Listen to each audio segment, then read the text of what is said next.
Hello' everyone, good evening সকলোকে। Assamese kitchen নামৰ এই ইউটিউব চেনেলটোলৈ আপোনালোক সকলোকে স্বাগতম জনাইছোঁ। আজি বনাইছোঁ ঘৰতে মেংগ' আইচক্ৰীম। গতিকে আপোনালোকক দেখুৱাবলৈ চেষ্টা কৰিলোঁ কেনে বনাইছোঁ এই আইচক্ৰীম ৰেচিপিটো। একো বেলেগ দিয়া নাই, আমখিনি কেৱল মই মিক্সি জাৰ এটাত সৰু জাৰটোত অকণমান ব্লেণ্ড কৰি লৈছোঁ।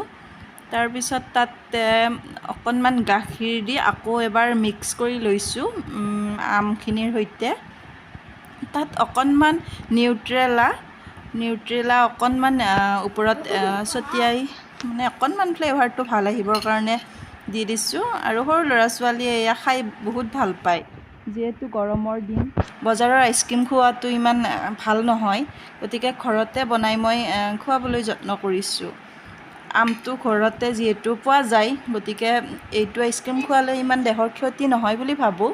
সেইবাবে মই ঘৰতে এনেকৈ খুৱাবলৈ যত্ন কৰিছোঁ। পাৰিলে আপোনালোকেও এনেকৈ ঘৰতে বনাই খুৱাবচোন। ভালকৈ বাৰু ৰেচিপিটো মই এতিয়া দিয়া নাই, আপোনালোকক লাগিলে দিম।